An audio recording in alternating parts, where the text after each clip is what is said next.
Hi, everybody. Welcome to Conversations with Calvin, We the Species. It is, I always like to do a chronological. Uh, we're approaching the middle of October, yet it's still in the upper 70s, thanks to climate change. So when it should be cool, it ain't. And I'm with Eric Twiggs, and it's just easier as this is part of my monologue to read the title so I get it right. And it's better that way. Eric is a guerrilla marketing coach. He can tell you about that. And he's done 28,000 sessions, which kind of blows me away. He's the author of The Discipline of Now, 12 Practical Principles to Overcome Procrastination. And the rest of the title, he's also the host of 30-minute hour podcast. And one of his things, it's your business. And shouldn't you come first? Shouldn't profits come first? You and profits come first. And sometimes people ask me how and why, I do a particular interview, but the whole discipline of now and procrastination, and that's what kind of magnetized me instantaneously when I saw and discovered Eric, is the discipline of now. I have read. I'm going to be reading this because I need to. I have overcome procrastination, but it is so vital. It is so vital to your success, and we hope this goes out to a whole bunch of Gen Zs who follow me. Overcoming procrastination is such a key to success, and I've lived it. And I also spent 25 years working. I guess he's the richest Italian in the world, owner of the Luxottica Group and the Del Vecchio family, and their thing was do it now, do it now, do it now, do it right. So all this has come together, and when I choose interviews, they really have to have kind of personal meaning for me. And meeting Eric and getting to know him a bit, it really has that kind of meaning. So without further ado, I'm really pleased to introduce Eric, and maybe just a quick short bio, and then we're kind of gonna jump in to discipline now, etc. Take it away, Eric. Well, hey, thank you for having me on your show. It's truly an honor. So as far as me, I am your procrastination prevention partner. I'm the author of The Discipline of Now, and I'm the host of the 30-Minute Hour podcast. And I help entrepreneurs and executive leaders to ditch their excuses, to beat procrastination so they can make more money, get more done, and feel more confident. My comment is, having plunged and read about you and what you do, stuff really works. It really works, and I've known in my own life, long before I knew Eric, maybe even before you were around. I'm an old timer. Overcoming procrastination is huge. So, first steps. Tell me what is the What Now movement as part of the discipline of now? Yeah, so I'm the president of the What Now movement, and this started. It really ties into my whole mission to overcome procrastination. This started at the beginning of the pandemic. This was around like March of 2020, somewhere around that time frame. And we were talking, so myself, my business partners, who were my co-founders, people we were talking to in our circles were saying, oh, you know what? I have this venture that I want to start, but I'm going to wait until things get back to normal. And we said, that's the last thing you want to do. You should be asking yourself, okay, I have this crisis, but what now? And then that's how we came up with the What Now movement. And so the whole mission of the What Now movement is to inspire people to pivot whenever they encounter a crisis. Because your natural reaction when you encounter a crisis or a problem or a challenge or a failure is just to stop. But stopping is what you don't want to do. You want to pivot. And so that's the whole mission of the What Now movement. So in part, that's in part what inspired you to write, the discipline of now, correct? Well, so that came before the movement. Okay. Okay. Yeah. So what really inspired me to focus on procrastination happened back when I was in college. And I can certainly get into that if you like. Sure.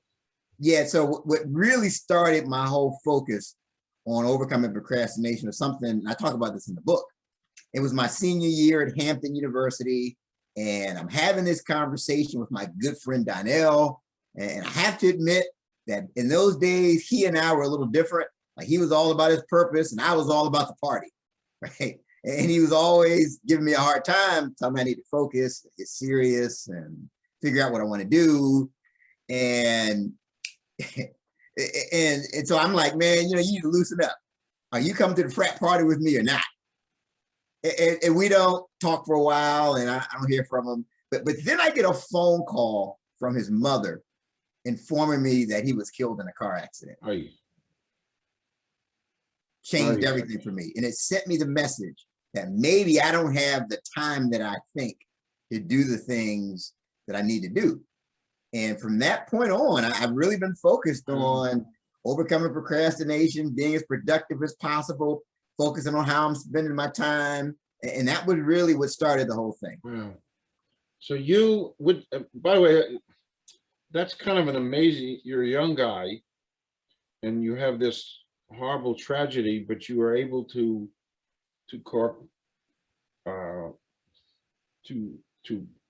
conceptualize it, and you were able to change and understand about life, about and I think that's amazing, because you're a young guy to comprehend that and to actually act on that tragedy and move on.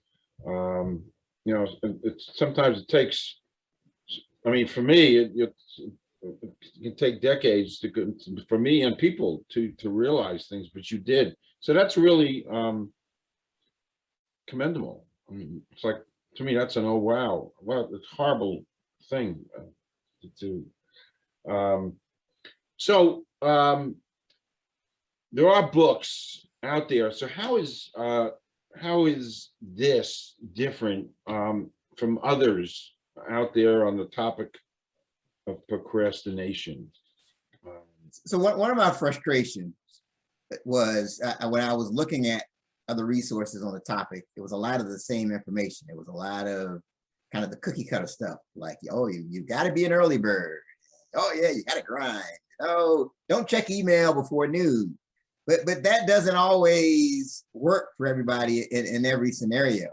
And as a matter of fact, some of the things you read or watch makes you feel like a loser if you're not a person who wakes up every day at 4 o'clock in the morning. So the discipline of now is tailored towards whatever your biology is. If you're a night owl, if you're a morning person, you'll find something in there tailored for you. And the big thing that separates the discipline of now from the other books and information that's out there is that I came up with the procrastination prevention pyramid. It's a 5-level model based off of all my coaching sessions, where if you follow that specific model, you'll find that you've overcome procrastination. Would you say the book is geared to any one particular generation, group of people, i.e., kids in college? Is there one particular segment that this is better for, or is it written for?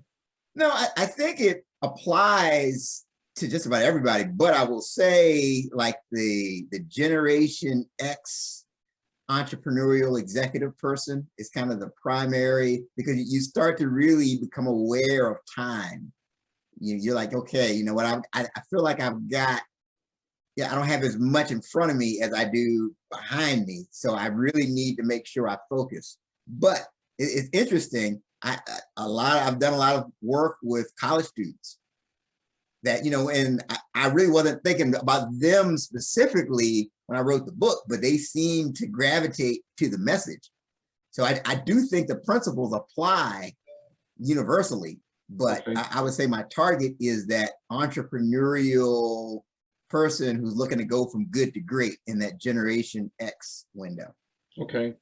And I'm just making an observational comment. There's going to be, I think, armies of more entrepreneurial people who are changing their lives around. And I mean, I see it all the time on social media. This pandemic has changed the world. And I think part of that change is people want to go off and do their own thing. They don't want to work for someone. That's just a very loose observation. I slightly off topic. I just loved this, and I made a copy of it from the book, The Discipline of Now. The costs of procrastination. This just so fascinated me. Why? Because I love football. You're laughing. No, I love football. You're a Washington football guy. I'm a Giants and Jets. Of course, I'm a Rutgers guy, obviously. I love football. And it never dawned on me. If you could just talk a little bit about, the course of procrastination as it pertains to fourth quarter and hurry up offense and stuff. It's like, wow. I mean, the team could have won the game if they did it sooner. Yeah, it's interesting. So in the book, I referenced this one game in particular, and it's the Washington football team. They went by another name. I won't say the other name they went by, but now they're the Washington football team, and they were playing the New Orleans Saints, and they were beating the Saints. They had a big lead, but then in the fourth quarter, the Saints, they went into this hurry up 2-minute offense, and they started scoring all of these points, making the game competitive. And I'm the whole time I'm watching, I'm like, well, why didn't they just do that the whole game? But that's how it is. A lot of times when we're procrastinating, we wait until the last minute, we go into this 2-minute offense. And by the way, the Saints lost the game. Wow.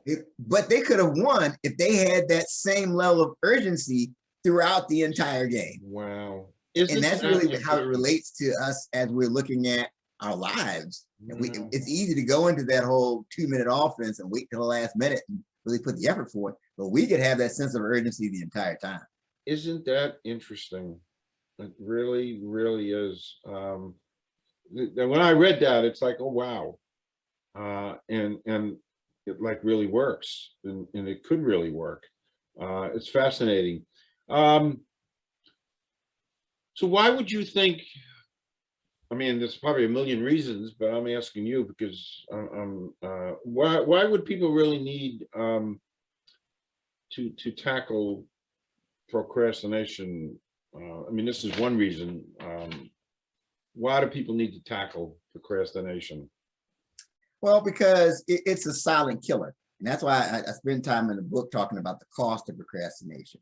Because what happens is a lot of times when you're procrastinating, there is no immediate negative consequence. So you feel like you're getting away with it, right? Like, it's not like you're supposed to, for example, let's say you're supposed to be working on a presentation and you don't. It's not like the procrastination police come break your door down and come and arrest you, right? There's no immediate, so then you get away with it. So then you do the presentation, and after the presentation, someone tells you, oh, great presentation, nice job.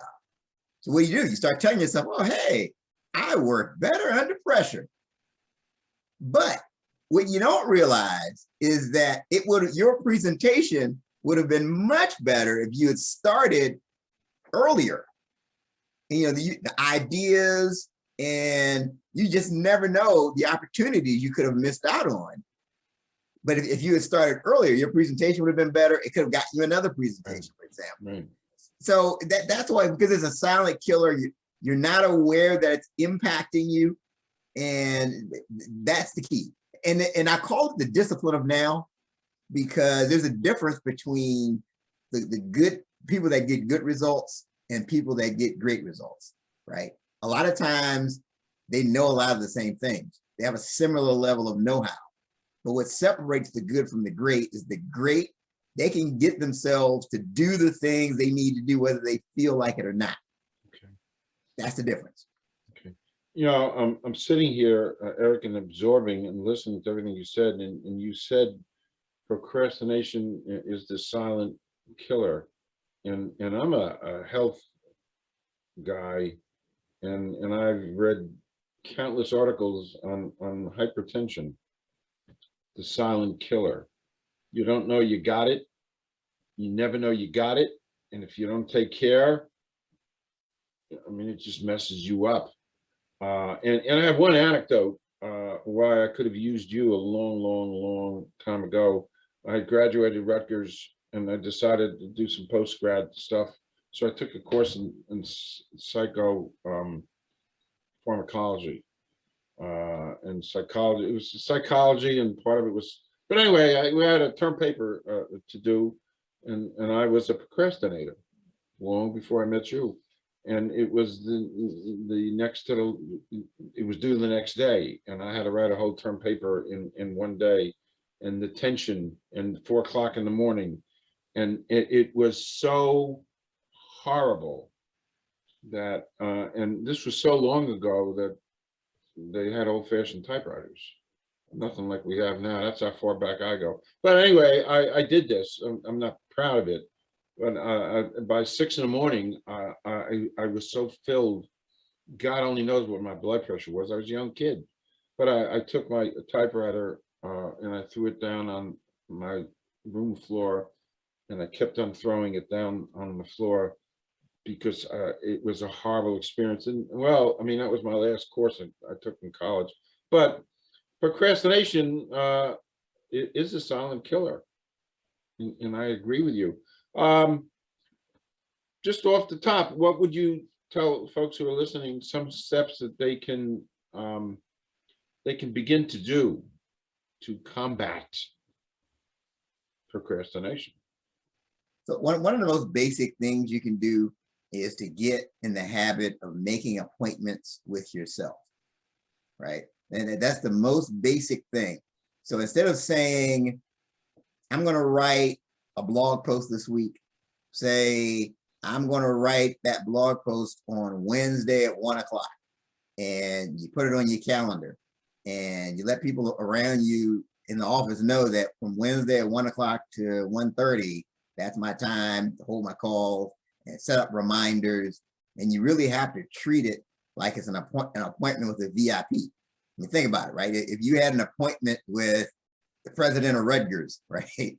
And it's at Wednesday at 1 o'clock, you're not going to just no show. You got to make sure you're there, because that's you have to take it that seriously. And many of the people I've worked with, just getting in the habit of making appointments with themselves has helped them to overcome procrastination. That's a basic thing you can do. Okay. I just want to go off topic a second, because I like to ask this. I kind of, it's kind of a special question, and don't be scared because it's only a one-word thing. But I always like to ask this. So here's the scenario: living or dead, excluding family or friends, somebody you'd like to spend a day with. Could be one or two or none. Well, I would say living or dead, probably Nelson Mandela. It's great. Just because, I mean, I just want to ask, like, how? Like, his story is just, it's just amazing, you know. And so, like, he was asked, how did you survive 27 years in prison? And here's what his answer was. His answer was, no, I wasn't surviving, I was preparing.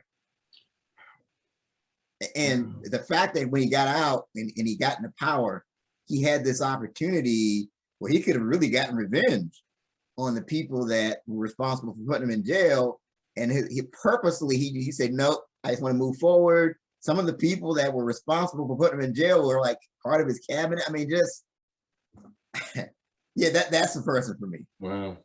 That's a great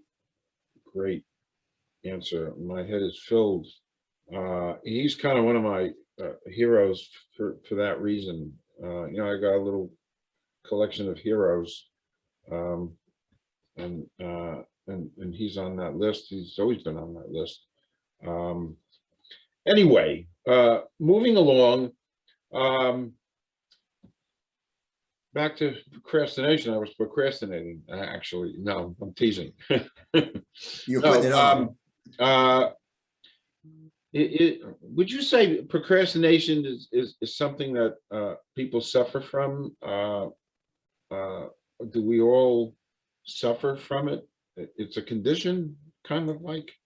Well, so the study showed, there was a study done by the University of Calgary, 95% of the population reports having some type of issue with procrastination. Now, I believe the other 5%, they haven't gotten around to complete the survey yet, but They're procrastinating. they're putting it on. But no, I think it affects everybody. The key, though, is to heighten your awareness, right? I have yet to meet someone who procrastinates on everything and every aspect of their life, right? So I know people who, when it comes to their household and getting their kids to school, they're on it. But maybe when it comes to work projects, they procrastinate. Or maybe they're in work, they work and they're in school.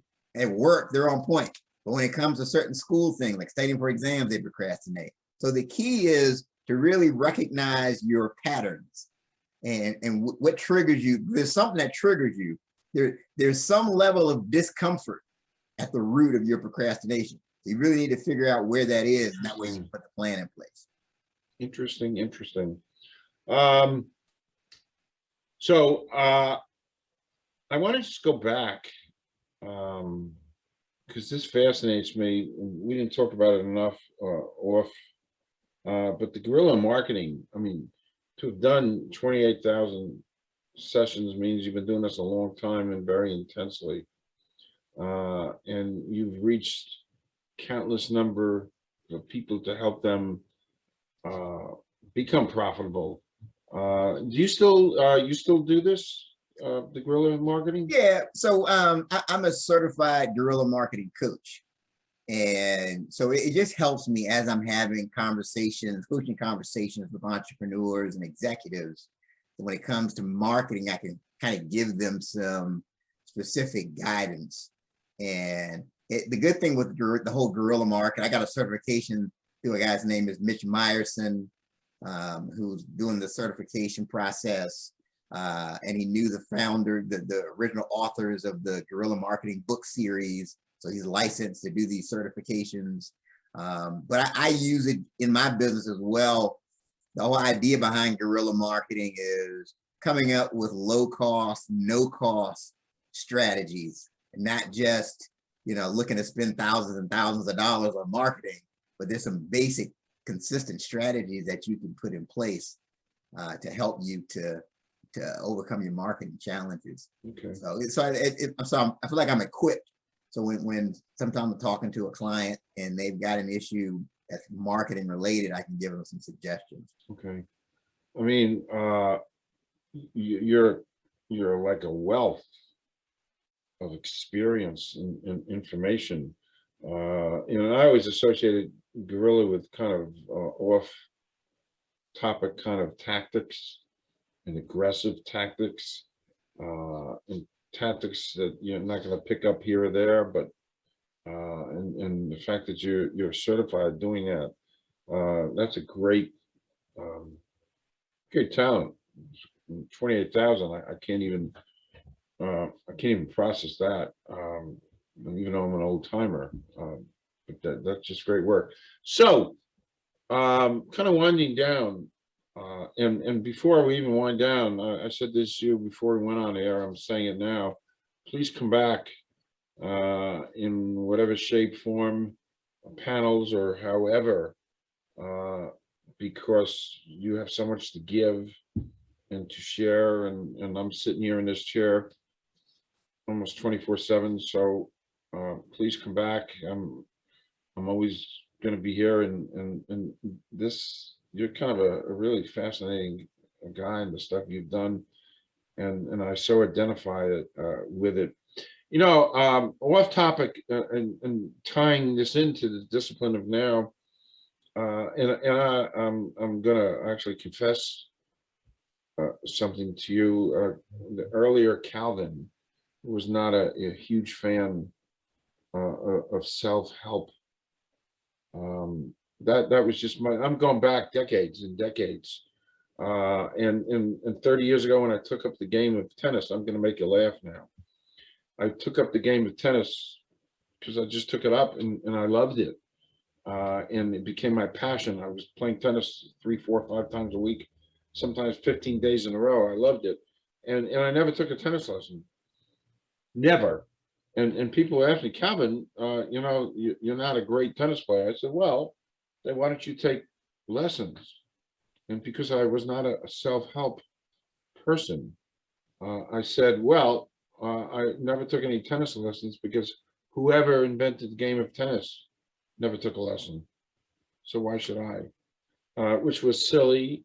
And then what actually opened up my eyes, kind of like a procrastination, slow to evolve, to procrastination, and doing it now, was my sister, and I was bad back those days. My sister gave me a book, Eckhart Tolle, The Power of Now. And actually, another confession to you, Eric.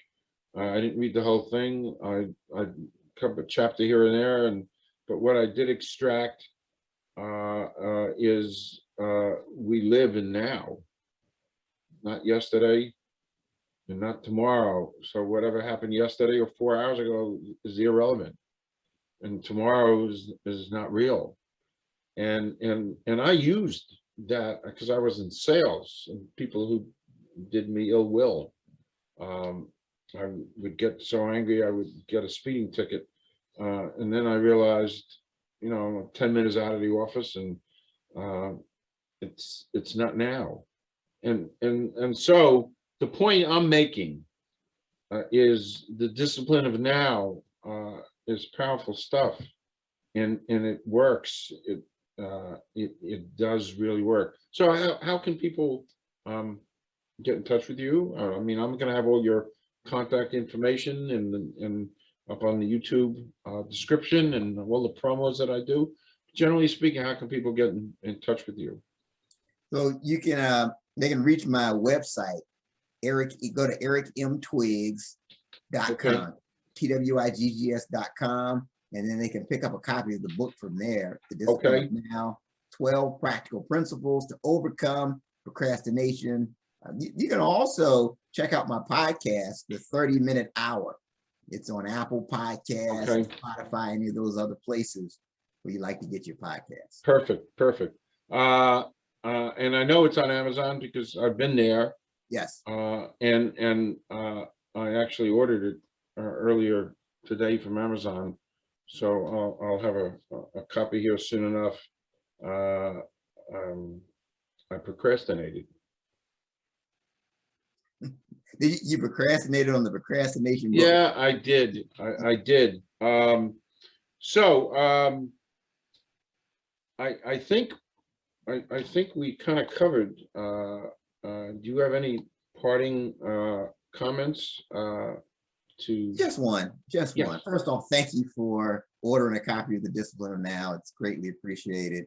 The one thing I want to leave your audience with, is don't allow perfect to become the enemy of progress. That's so important. A lot of times you're trying to start a venture and you feel like, I don't have it all figured out. I don't know everything. I haven't done enough research, so I can't start until I know everything. But yeah, you have to move forward. It's about progress. It's about, okay, what's the next step that you can take? And then a lot of time when you take the next step, the step after that reveals itself. So a lot of people struggle with this whole perfectionism piece, and that causes procrastination. But if you don't allow perfect to become the enemy of progress, you can move with the discipline That's of great. I wrote that down, by the way. I don't mess around. I wrote that down. That's great. This time has been wonderful, and you know, it's late on a Friday afternoon, before a weekend of football, I thank you so much for spending time and sharing, and being gracious, and please do come back, and I can't thank you enough, Eric. Thank you, Calvin, for having me. This has truly been an honor. And go Washington. That's right. Go Washington. You bet. All right. Thanks so much, Eric. Thank you.